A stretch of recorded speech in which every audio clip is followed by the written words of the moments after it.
கோட்டைன்னு ஒரு ஊர்ல இருந்து ஒரு பையனை செலக்ட் பண்ணியிருக்கோம். நான் அந்த ஊர் பக்கத்துல போனதுனால நான் தான் வெரிஃபிகேஷன் போயிருக்கேன். அந்த பையனோட வீட்டுக்கு நான் தான் வெரிஃபிகேஷன் போயிருக்கேன். குடிசை வீடு, அந்த வீட்டுக்கு வெளியில உட்காந்து அந்த பையனோட நான் பேசிட்டு இருக்கேன். நல்ல மார்க் தான் எடுத்திருந்தான். இருந்தாலும் நான் கேட்டேன், ஏன் தம்பி நீ இன்னும் கொஞ்சம் மார்க் எடுத்துருக்கலாமே, மார்க் கொஞ்சம் கம்மியா இருக்க மாதிரி இருக்கு அப்படின்னு. நான் என்ன நினைச்சேன், டீச்சர் சரியில்லை, ஸ்கூல் சரியில்லை, அப்படியே தான் சொல்லுவான்னு நினைச்சேன். அவங்க அப்பாவை ப்ளேம் பண்றான். சொல்றான், சார் எங்க அப்பா சரியில்லை சார், அவர் ஒரு டீ கடையில் டீ மாஸ்டரா இருக்காரு, அவர் மட்டும் கொஞ்சம் நல்லா படிச்சு நல்ல வேலை இருந்தாருன்னா என்ன ஒரு நல்ல பிரைவேட் ஸ்கூல்ல போட்டுருப்பாரு. நான் ஒரு கவர்மெண்ட்ல ஆஃப்டர் ஆல் ஒரு தமிழ் மீடியம் ஸ்கூல்ல படிச்சேன். அவன் சொல்ற வேர்டு என்னன்னா, ஆஃப்டர் ஆல் ஒரு தமிழ் மீடியம் ஸ்கூல்ல படிச்சேன் அப்படின்றான். எனக்கு அது வரைக்கும் கோவம் வரல. அப்ப டக்குன்னு நான் என்ன பண்ணிட்டேன், ஏன் தம்பி அப்பா டீ கடையில் வேலை செஞ்சு தானே உன்னை படிக்க வச்சிருக்காரு, அது நீ தேங்க்ஃபுல்லா தானே இருக்கணும் சார். அவரோட கஷ்டத்தெல்லாம் அவரோட வச்சுக்கணும் சார், எனக்கு என்ன படிக்க வச்சிருக்கணும்ல சார், நான் ஒரு நல்ல பிரைவேட் ஸ்கூல்ல படிச்சிருந்தா நான் எவ்வளவு நல்லா படிச்சிருப்பேன் சார் அப்படின்னு. அவங்க அப்பா மேல அவனுக்கு அவ்வளோ ஒரு கோவம் இருக்கு. அப்போ நான் சொன்னேன், உங்க அப்பாவோட டீ கடை எங்க இருக்குன்னு. அது மெயின் ரோட்ல தான் சார் இருக்கு. இப்போ நான் கார்ல வந்திருந்தேன். அந்த கார்ல அவங்க அம்மாவும் ஏறிட்டாங்க, அந்த பையனையும் ஏற்றிட்டு, நீ எனக்கு அப்பாவோட டீ கடைக்கு என்ன கூட்டிட்டு போ அப்படின்னு கூட்டிட்டு போனோம். அருப்புக்கோட்டைன்ற ஊர் ரொம்ப சின்ன ஊர், அந்த ரோடெல்லாம் ரொம்ப சின்ன சின்ன ரோடா இருக்கு. அவங்க அம்மா கிட்ட கேட்டேன், அந்த டீ கடை எங்கம்மா இருக்குன்னு. அதை பாருங்க சார், அதான் சார் டீ கடை. நான் வண்டியை முன்னாடி நிறுத்திட்டேன், கண்ணாடி இறக்கிட்டு உங்க அப்பா என்ன பண்றாருன்னு பாடுறா அப்படின்னு. அவங்க அப்பா டீ மாஸ்டர், டீ ஆத்துறாரு. பாத்துட்டேன்னா அவன் வந்து என்ன சட்டி ஆத்துறாரு அப்படின்னா. நான் சொன்னேன், இறங்கி வா அப்படின்ட்டு. அவங்க அம்மா கிட்ட கேட்டேன், உங்க வீட்டுக்காரர் எத்தனை மணிக்கு வீட்டுல இருந்து கிளம்பி இங்க வருவாரு, எத்தனை மணிக்கு கிளம்பி டீ கடைக்கு வருவாரு சார்? காலைல 3 மணிக்கு எந்திரிப்பாரு, 4 மணிக்கு அவர் தான் வந்து டீ கடையை ஓப்பன் பண்ணணும்.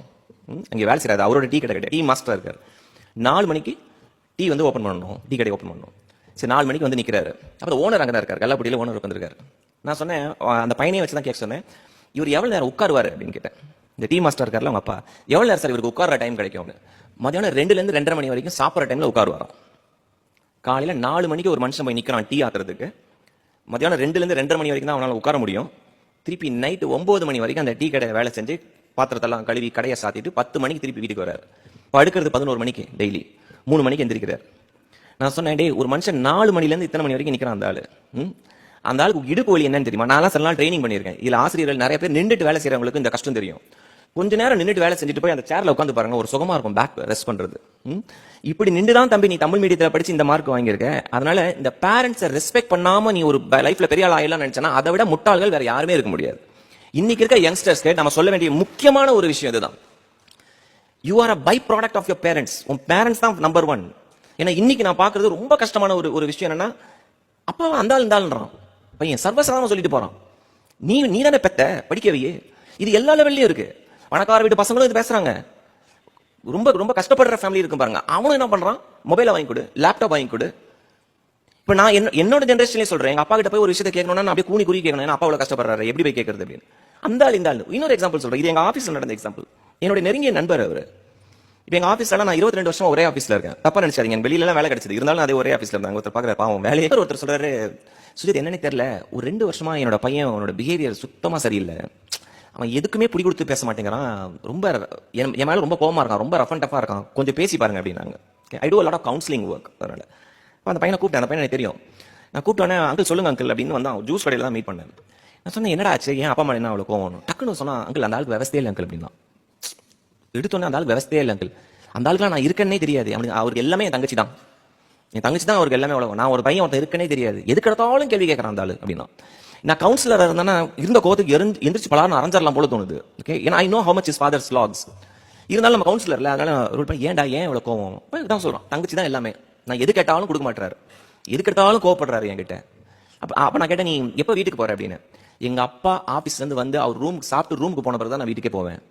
சரி காலைல எப்ப கிளம்பு? அவர் கிளம்பி கார் எடுத்துட்டு வெளியில போன பிறகு தான் நான் கிளம்பு, அவர் மூஞ்சிலே முடிக்கிறது இல்லை நான் அப்படின்னா. அவ்வளவு கோவத்தை வச்சிருக்கான். நான் சொன்னேன், என் அங்கிளுக்காக ஒரே ஒரு விஷயம் பண்றியா? என்ன அங்கிள் அப்படின்னா, ஒரே ஒரு வாரம் உங்க அப்பா வரதுக்கு முன்னாடி நீ வீட்டுக்கு போயிடு, என்ன நடக்குதுன்னு பார்க்கலாம். ஒரு வாரம் கழிச்சு நான் எனக்கு ஃபோன் பண்ணி நம்ம நேரம் மீட் பண்ணலாம் அப்படின்னு. அவனுக்கு புரியல. எனக்கு கேட்டான், நான் ஒரு வாரம் மட்டும் முன்னாடி போய் என்ன அங்கிள் ஆக போகுது அப்படின்னு. இல்ல நீ போய் பாடுறா அப்படின்னு. அவங்க வீடு எனக்கு தெரியும், கிரவுண்ட் ஃப்ளோர், நடுவில் பார்க்கிங் லாட் இருக்கு. இந்த பக்கம் அவங்க அம்மாவோட பெட்ரூம், இந்த பக்கம் அவனோட பெட்ரூம். ஸோ இந்த ஜன்னல் வழியா பார்த்தா தெரியும் அவங்க அப்பா வந்துட்டாங்களா இல்லையான்னு. முதல் நாள் தலைவர் வீட்டுக்கு போயிட்டார் சீக்கிரம். அவங்க அப்பா வந்து காரை பார்க் பண்றாரு. காரை பார்க் பண்ணி ஷூவை கழட்டிட்டு சாக்ஸ் கழட்டும் போதே அவர் கேட்ட முதல் கேள்வி அவங்க ஒய்ஃப் கிட்ட, தம்பி வந்துட்டானா? இதான் ஃபர்ஸ்ட் கேட்கலாம், தம்பி வந்துட்டானா? இவனுக்கு புரியல, தம்பின்னு யாரை சொல்றாருன்னு நம்மளுக்கு ஐடியா கிடையாது. ஓகே, உள்ள போனோன்னே கேட்கறான், அவன் காலையில அந்த இதுக்கு டூருக்கு பைசா கேட்டானே, கொடுத்துட்டியா? நான் கொடுத்துட்டியா தெரியல. ஸோ இது முதல் நாள் எதாச்சும் நடந்துச்சுன்னு விட்டான். 2வது நாள் செவ்வாய்க்கிழமை போறான். செவ்வாய்க்கிழமை இது நடக்குது. உள்ள வந்தோடனே தம்பி வந்துட்டானா, அவன் ஃபோன் பண்ணானா பார்த்து அவங்க அம்மா ஒய்ஃப் கிட்ட பையனை பத்தி மட்டும் தான் பேசுறாரு. நைட்டு 1 மணிக்கு பையன் தூங்கிட்டு இருக்கான். திடீர்னு அவனால் தூங்க வரல. 2வது நாள் பெட்ல புரண்டு படுக்கிறான். டக்குன்னு யாரோ கதவை திறக்கிறாங்க, யாருன்னு தெரியல, தூங்குற மாதிரி நடிக்கிறான் பையன். அப்பா வந்து பையனோட தலையை தடை கொடுத்துட்டு நெத்தியில ஒரு முத்தம் கொடுத்துட்டு கொஞ்ச நேரம் உட்காந்து பையனை பாக்குறாரு. இவன் நைட் இருட்டுல தூக்கத்துல ஒரு கண்ணில் மட்டும் பாக்குறான் அவங்க அப்பாவை. ஓகே, பைசா எடுத்து பையனோட பாக்கெட்ல பைசா வச்சுட்டு ரூமுக்கு போயிடுறாரு. இது 2வது நாள். 3வது நாள் அதே நடக்குது. திருப்பி உள்ள வராரு, பையனுக்கு நெத்தியில தடவை, எல்லாம் 1 மணி 1:30 மணிக்கு நைட் நடக்குது இதெல்லாம். நெத்தியை தடவை விடுறாரு, ஒரு முத்தம் கொடுக்குறாரு, கொஞ்ச நேரம் உட்காந்து பையனை பார்க்கறாரு. ஏன்னா பையனை பார்க்க முடியாது மற்ற டைம்ல.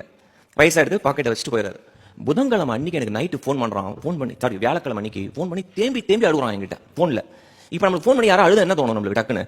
என்னடா ஆச்சு, ஏதாவது தப்பா நடந்துச்சாங்க, என்னடா ஆச்சுன்னா அவங்க தேம்பி அழுது சொல்றான், அங்கிள் நான் எங்க அப்பா எவ்வளவு தப்பா நினைச்சிருக்கிறேன், என்ன தம்பின்னு தான் கூப்பிடுறாரு, வீட்டுக்குள்ள வந்தா தம்பின்னு தான் கூப்பிடுறாரு, நான் நினைச்சிட்டு இருக்கிறேன் டெய்லி எங்க அம்மா தான் பைசா கொடுக்குறாங்கன்னு. எங்க அப்பா தான் பைசா வச்சுட்டு எங்க அம்மா கிட்ட சொல்லிட்டு போறாரு.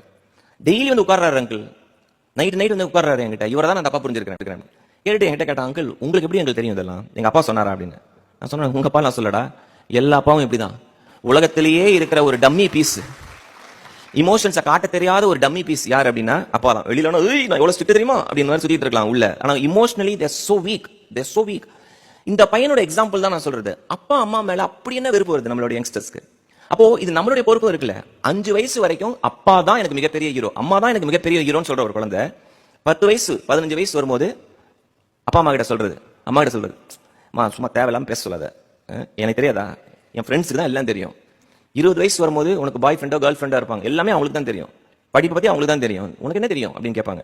25 வயசுலாம் காலி, அது வந்து பீக் ஆஃப் அந்த ஆட்டிடியூட் அங்க இருக்கும். எங்க அப்பாக்கு என்ன தெரியும், படிக்காதவர். ஆனா லைஃப் கம்ஸ் ஃபுல் சர்க்கிள். ஒரு 35-40 வயசு வரும்போது எதை கேட்டாலும் அப்பாவை கேட்டு செய்யலாமான்னு தோணும் நம்மளுக்கு. அப்பாவோட அட்வைஸ் கிடைச்சா நல்லா இருக்குமே, அம்மாவோட அட்வைஸ் கிடைச்சா நல்லா இருக்குமே. Not all of us are lucky.